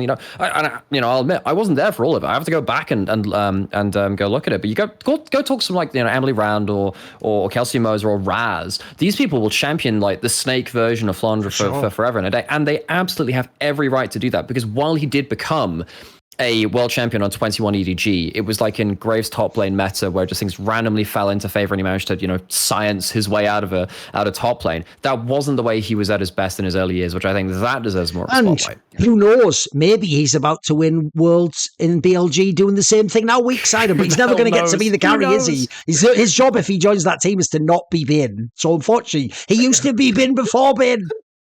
I mean, the tragedy of Flandre is, because this is for somebody who didn't follow League too much in 2014 to 2017. Snake, he did not go to Worlds. So he was on Snake for 6 years and didn't go to Worlds or any international tournament once in that time, whilst being either the best or the second best top laner in the league. And to give you an idea of what Snake were like, how would we compare? I'm just trying to think of a current team that I would compare them to, like an LEC team. It was like the equivalent of him being on Excel, right? Like, that's what Snake were like. Snake were basically the Excel of the. I mean, Excel don't even exist anymore, right? They were like the mid to slightly upper class table, Yeah, exactly. Lower table team, one of the lowest budgets in the league, ended up bringing in SOFM because he was really, really cheap as an import, and they couldn't really afford any of the Chinese jugglers. Perpetually under budget, and this guy just every single season turns out, plays his best, looks really, really good, barely ever agitates for a move, because of loyalty to his team, which is a flaw we've talked about with many other LPL players, and he just goes in and he's always there. He's always one of the top 2 players, and he never goes to Worlds, and then he finally wins. You know what? I was just looking at the career match tournament results again, actually, because I just wanted to put this into perspective. It's kind of insane how we talk about him not getting his flowers when actually, he's had, he's at the tail end of his career. He's evolved. Folks, his first international event was the Worlds he won. So that was Worlds 21. His next international event was Worlds 22, where he gets 5th to 8th. So that's quarterfinals. And then his next one after that is he ends up going to MSI 25, finishes 3rd there, 5th to 8th in Worlds 25. This guy's never finished below 5th to 8th in what we consider to be the tail end of his career. Like, there is some eye test involved in this, don't get me wrong. I'm not, there's a lot of that, but considering how much of a damn good international career he's now had at the end of his career, I just wish this guy had a fucking team in his early years, man. Just like, what the hell? This guy deserved it so much. This is, when this question first came up, I'm like, okay, I'm going to talk about Flandre, let's think about the other people first. Because, like, I knew I was already going to talk about this guy. Okay, I've got 3 more that I really want to talk. Okay, let's do a Western one. Here's the thing. Okay, that's what I was going to say. They don't have to be. I know you're good for some absolute nonsense picks, so give me something silly. Come on, something that only you give a fuck about. Come on, hit me with it. Hit me with the Peter Dunn special. Okay, somebody I only give a fuck about. Okay, let's not go to the West. Let's go AmazingJ, right? Why am I talking about AmazingJ? This guy on EDG. He's not even. They pick Coro 1 over him, right? Like this guy is a guy perpetually underrated over his career. Why is he perpetually underrated? Because he could only play 3 or 4 champions at any one time, and any time anyone ever banned this guy out, like he would just fall to pieces. But he could. But when he was on one of his 3 or 4 champions, like this guy's not in the same league as Cuvée, he's not in the same league as Gogoing, but he got IMA to Worlds. He dragged IMA, which was EDG Academy, because he'd been dropped from the main EDG team for Coro 1, right? And he was put in Academy, and then EDG owned IMA, but like they didn't. They owned IMA, but they had, because Riot changed the rules about sister teams. Like they had, who did they give it to? Did they give it to Whites, right? I think. Okay, but I can't remember that far back. But I mean, given specifically to a pro player, right? But they were EDG Academy. EDG got to send 2 teams to Worlds that year, and he got to go to Worlds on EDG fucking Academy, and it was because of him. And like again, I'm mentioning one series for all of these guys. He carried IMA against World Elite, who were better pretty much in every position than him, and he beat them in playoffs, and then he beat them in the regional finals. And yeah, this guy. Terrible champion pool. You could just ban him out. Like teams at Worlds did ban him out, and he couldn't play the game, right? But you give him one of his 3 champions. This is like the Armut of like the LPL. Everyone always thought, you're always better than this guy until it's time to be better than this guy. Yes. That's who AmazingJ was. And, Oh my god, the Dokla. The Dokla. Yeah, he was the Dokla before Dokla was the Dokla. And yeah, so I give this guy credit, but again, only on his. You banned it. This guy could not like live in a modern era. Like he could play like literally Gnar, Echo, GP, or like Malkus, and like whatever the meta is, he can play like 3 or 4 champions. And he was one of the best Nautilus top laners of all time. I have very fond memories for Nautilus, and I remember, God, the World Switch they bombed out was that 2016. They were trying to. I think they were trying to spam Camille. He wasn't a bad Camille player. I seem to remember them spamming like a lot of like fighter champions from top lane. And then basically when they ordered out, it's like, fuck it, just lock in the just put the Nautilus in the bag. And he actually did really well. He was really good on it. Though, yeah, I think like it's worth talking about him in some positive regard like that, because again, like he did actually have some really high upsides. I have a real admiration for players who are limited but find ways around it. I've talked about it in regards to like Pioshik, maybe even someone like Thorin, and someone like AmazingJ falls into this where I'm like, okay, sometimes there are points of their career where they can't find all of these things working for them, but they can still find a way to navigate a way around those problems. And I think AmazingJ was actually really quite good at that. Yeah. Also, if you just were someone who read Kelsey Moore's work, this is one of those players that was just one of her like predilections was towards this sort of a player that will never really get the flowers but has like the upside, and they're not actually, it's easy to meme when you're on a big team and say fire that person, but actually in the right context they could be good, etc. Right, I have one, since obviously remember the whole point is there's supposed to be people who didn't get their flowers, so like that's why I don't even know why Peter was like, I was thinking Smeb, like fucking Smeb, that used to be my GOAT top laner, bro. I'm pretty sure he got a lot of flowers, and I said earlier, played with bloody Kuro, he better be getting his flowers, mate. That'll be my number one argument in every GOAT top laner discussion ever. Now you put your mid laner against the player that my fucking top laner was on, so there's that already, and this guy almost won everything with that. So I've got one that is a bit of a deep cut, because I will admit you have to be a giga nerd to get this one, and it is the Taiwanese top laner Ziv, who used to play for AHQ. Oh, that's right? really fair. If people don't know, yes. he was a That's a really good multiple-time MVP of the LMS in the peak era of West Door, Maple, Tarsa, and Sword Art. Like, if you can win multiple MVPs, you are cracked. And this was the era where you couldn't pure play carries. You could play the Camille and stuff, but you had to play the Gnar and the Maokai and all that fucking nonsense where you have to play the Bruiser. Because I actually think, by the way, if we're talking about top laners, it's a bit like what you said about the LPL. There's a different discussion, because obviously you have the extremes of the early days where you play the APs top, you do whatever you want. Then you have the bad old days of you play the Dr. Mundo and dog shit like that. And at that point, Shyvana is considered a carry champion. That's how bad the meta got, because it's about TPing. Then you go into the Bruiser era where you better be a monster on Gnar and you better be able to play Maokai and all these sorts of things. And then eventually, a long time later, after they fucked let me, then you get to be a carry again. Then you get to play a Kali. Then you get to play Rise and all that shit like that. This guy had to go through the hard period where if you're winning the LMS MVP playing like Gnar, you're just a beast, bro. His problem, unfortunately, was AHQ wasn't Flash Wolves and wasn't the ones who did like the runs at the Worlds and had the big results internationally. So he was just like domestic talent largely. And then every time I did my shows, people would give him his flowers and be like, look, he should be like a guy who could go head to head with the Koreans, etc. But you didn't really get the examples. So I think that's just a good one of like, I don't expect people to have watched LMS in 2015 or to be looking at the top lane, Well, this is the thing. If you want a series to look at this, because a few years ago, I went back and I watched all of like Faker's winning world runs, because I wanted to like see, okay, what changed throughout the years. And I did this over an off season. And I tell you what, it was very informative, because so many people will bring up Marin as like the GOAT top lane from 2015. Mate, Ziv handed his ass to him even in a 0-3 quarterfinals exit. Go back and watch the SKT 2015 Worlds quarterfinals 3-0 victory versus HQ. Ziv was the better top laner than Marin. I will stand on that. Marin was getting solo killed in side lanes like the entire series. Ziv put out a monster performance. If you want to like watch one which is a bit easier to watch because it's, players you recognize, it's a bit of a shorter series, legitimately watch that. From my memory, maybe I'll go back and watch that again. My immediate takeaway was, hang on, didn't Marin just get diffed by Ziv? That was my takeaway. Yeah. I mean, there was also the 20. I think they went to MSI that year as well in 2015. Like 2015. Yeah, and they finished third in regular season. So they ended up beating. So this was the first MSI. So it's a single round robin best of one group stage. They beat Fnatic, TSM, and Besiktas. So they beat kind of like the two Western teams. And then they beat like the quote unquote wildcard team at that point. I think technically it was a wildcard at that point in time. They've changed the vocabulary, but yeah. By the way, I've got an obvious one as well. I had to set it up like that to give the Zoomers, the nephews, the education. Because you're all going to say, no, when I say Vizicachi, sit down. You don't know Vizicachi, because here's what you don't know. He chose, like Odoam there, this guy chose to play the weak side. He is someone, maybe he was the MVP of a split.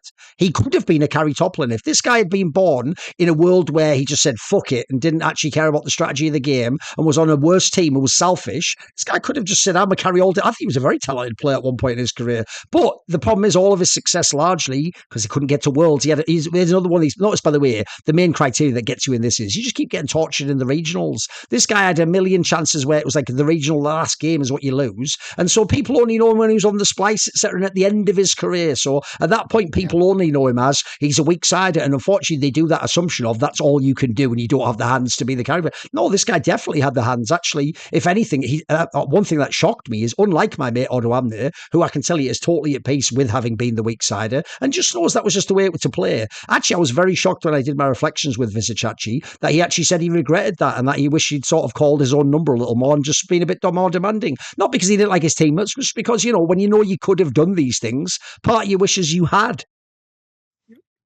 Very Flandre-like career, right? Like, for people that don't know Unicorns of Love, that's a great Unicorns of Love, no budget, like literally no budget, stayed with them for loyalty, basically. Like, people say, oh, these guys are idiots for staying for loyalty. No, like, it used to matter a bit back in the day.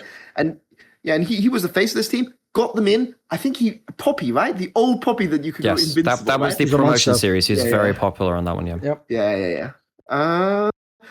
Okay, yeah. So I was gonna say those. I've got one more, which is like Huni.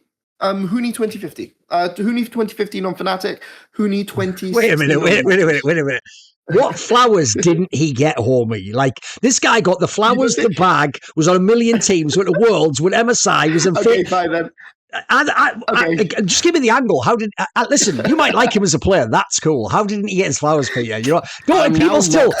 I would argue he made about like $5 million just off that year in 2015, mate. Whether he was good or not, you know what I mean? Peter, you're gonna have to seriously back this up. This is a crazy hot take. I know. Come on. Okay, so I was going to say this by international level, but then I okay on T1 as well. Okay, no, but then he played on T1 as well, and he was better than that. Okay, I'm just talking out my ass. Okay. Even then, he had like a 5-game series at MSI 2015 versus SKT. Okay. Worlds made it to semi-finals. It's the difficulty, right? Like Smeb, Sunday Huni. Like, okay, these guys. Let me see. Okay, if you want to get edgy, you do what I said earlier. Here's who didn't get his flowers. Smeb, because he is the GOAT, and he played with fucking Hojin and fucking Cool. And get the fuck out my face. You were GOATed, bro. You do that's a Maradona shit, mate. If you only know Huni from his later years, though, everyone is like, why is this guy getting paid $1 million? That is true. Yes, that's true. But okay, fair. No, I'm with you. I put that. Okay, I go. So here's like my final one on my list, which is SOAS. And you don't think where are you going right now, bro? If I ask people, Peter, I'm not trolling. I don't know if you're just. You know what I've learned, Nymaera? Peter is one of those people who's like the royals that don't know what a price of a pint of milk is. You know what I mean? Because Peter, if I polled a random fan and said greatest Western top laner ever, the first two names out of their mouth are Wonder and SOAS. I'm not even trolling that. That's not like a weird reach. That's like top two out of their mouth is that. And by the way, actually, he hasn't played in a million years as a good player, as you saw. Maybe you've got an angle here that I don't see. What is there a special angle to it? Back it up. So this shows as a coach how detached you are from the fan. From the fan center, because you can only see what you can see in scrims. And okay, so I can't. It's not SOAS. Is there anyone else I can think of the top of my head? No, the only other one I've got is like just. It's not even trying to defend it. I have literally no idea who's rated in this period, right? Yeah. Okay. So just like from it's like a little Korean player called TheShy, not to be confused with Shine, the guys you all love, of course. What a mad boomer take, I know. No, I think like SOAS is one of those few people that literally has like a move in the game named after him in the SOAS teleport. I think that's help for him. I think because of how strong the legacy of the original Fnatic roster was, I think he's one of the few players that has kind of like lasted the Oh, hang on. If I disconnected there a bit. Oh, sorry. just your mic. Just it's back. It's back. Cool, You're back. sweet, You're back. cool. But but I think that he's actually stood the test of time there. Now I have a couple of names I want to throw out there maybe as well quickly, because I think one person who probably deserved more flowers, not massively up the list, but just a quick shout out. I think Freddy122 in 2014 was actually pretty fucking legit. I think he was one of those people that really got hurt by the SK Svenskeren scandal stuff. Okay. But like, actually, I think his Mundo in like Worlds 2014, that's one of those ones which like, I think a lot of people just wouldn't even think about him anymore. So I think like there is at least a nod of the head there. He actually stood up pretty well at that time, and I think that he perhaps needs a bit more of a shout out there. And the other one, I think because of how bad the end of his career was, Cabochard's peaks were actually really good. Yeah, I think Cabochard is maybe someone you want to talk about a little bit more, because I mean, even when he subbed it, because he first came on Gambit, right? I think it was back in like 2015, 16 when Darian started coming out of the picture. He was always a player of the Lee Sin top lane. He went onto the Vitality roster, which did very well with Jizuke at Worlds. Comparative, they didn't get out of groups, but they left a lasting impression. I think the problem is he had just such an awful end to his career on Karmine Core, on the rest of it, where just like it felt like he waited too long to get back into the LEC. Cabochard at peak was actually really good. I think that's in the spirit of the question. I think he's someone that who needs more of a nod of the head to. I think. I have one more. This will really shock you, even the people in this call. There was this Japanese player called Ebi. You probably think he's complete trash because he was on Heretics, he was bad. He could only play Cassante when it was Giga Broken. Actually was a good player in the LGL, believe it or not, and actually had the odd performance against that Cloud9. But what's sad is that's even a good take, because actually everyone doesn't know what I'm talking about. This guy, we literally mentioned him as like the Japanese Bonjour a couple of episodes ago. Legitimately, like this guy at peak was so good. I think the problem is like his troughs are so low that's what people remember. Yeah, you are literally in the call with like the two biggest ever defenders. I get it. I actually am full. I'd be 10 toes down on that one. I actually agree. He does deserve more flowers from a lot more people internationally. The one person, so I deliberately didn't mention every, like... Because you have to realise, Peter, what I've just showed there is we all have different, strings to our bow. One of my strengths is knowing what people actually think of players and what the community thinks. So I actually do know that one's real. I'm only half trolling you guys. That is actually really, they don't know he was actually a good player. Because I'll always put this out as well. I'm assuming in teams where you can speak Japanese, he's a much more influential player than when he has to speak English in a fucking Western team. And also, if you don't know, he's one of those people who's Japanese to a fault in the sense he's very polite. He's not the person who's going to be like, hey, dickhead, I could actually carry this game, give me the pit. That's not who this guy is also. So I also think Westerners never saw the real Ebby. Unless they saw that the MSI run, basically. Yeah. The only other the thing, so the person who asked this question mentioned people like Cuvée, Duke, Huni, Mouse, Let Me 957, Cora 1. The only person I'd say on this list that doesn't deserve any flowers at all and was probably like overrated at the time is probably Mouse. Because like that guy was a bit of a meme, in my opinion. Right? I mean, he also did swap from like support or something mental. Like, if anything, that just shows you how godlike Death was as a fucking AD carry, mate. Like, he was just getting this guy LPL Championship first seed and go to Worlds, and then he was like, "Oh wait, actually, it's good if the person plays top lane," and they get you smashed in. But that means you make All Pro. Remember, your first all the top players make like first team All Pro, and like that guy, like compared to Flandre, like that used to wind me up. When people would think that this guy was better than Flandre, right? Like, by the way, haven't you noticed in League one of the most crazy things? It's why I always go on and on about, even though it's elitism. Yes, literally elitism. Saying that there's an eye test. The amount of people in League history who go, "This team is number one in the standings. I'm seeing the Nexus blow up and say victory. They must be the best at their role." Is like, what are we doing right? No, there's certain people where they might be losing every time, but they're fucking incredible, aren't they? They just win the lane. They know what they're doing. They move on the map. Absolutely. Okay, let's move on though, boys, because if you are someone who is a fan of LEC and you know how crazy the matches are, and basically, no matter how bad it's gotten for G2, they are still the second best team, believe it or not, because the rest of the league is a complete fucking nightmare. And nobody, like, put it this way, that like if MCoy is literally every night fucking praying our father that just there isn't a third best team, so they get it by default. Like the rest of the league is like 1.5 lanes that are good at anything, and no one knows who's any good. So we have got one more poly market that is appropriate, which is which LEC team will win the shortest LEC game. So there are some people selling it in these games, boys, in terms of how they're playing the game. So at the moment, as you can imagine, KC's first, but only with 36%. SK, by the way, has 18.7 because they've been having some good games, actually. G2's got 24%. We can go down. some teams are probably shocked. Memcoy's only at 5%. People don't expect them to be able to smash a game. Maybe people don't believe in the top in the ADC. So the question is, who do you think it will be? And is there one of these you would pick? Who will have the shortest game? Who will do the Gigastomp? Okay. There's a lot of things to set up before we actually choose someone here, because there's a lot of different things in play. First thing to note, shortest game of LEC so far is 26 minutes, 9 seconds, I believe. And that was GXSK. I think and choosing a team to win this is hard, because you need a team that will draft a comp that can win early and then execute it with a ton of engagers and then actually dig the knife in. And in this meta, there are some scaling comps. If you pick those, you're not going to win it, So who's going to actually go for it? Yeah. Look, I think that teams which are you need teams which are most likely to win and stomp lane. I think KC have very good stock value for that.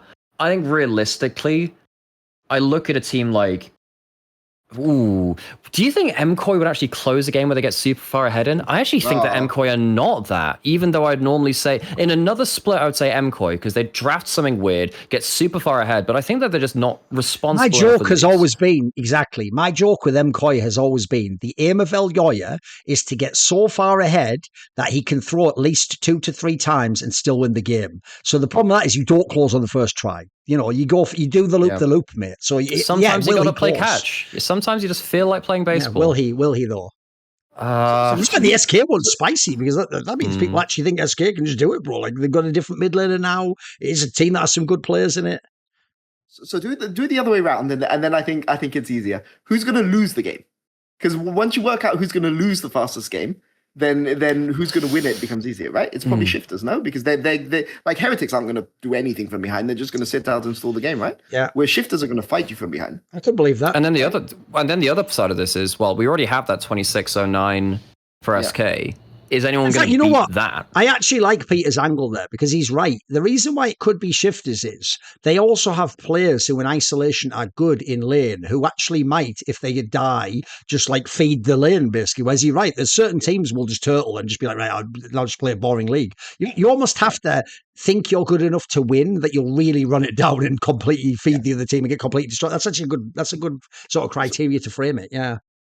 So I'm going to say, because purely on matchupping into shifters, right? Because I think shifters are the team that are going to lose. I don't think shifters are going to finish bottom of the league, but I think that they're going to lose the game in the fastest time. Yes. So who do I think is going to beat shifters fastest?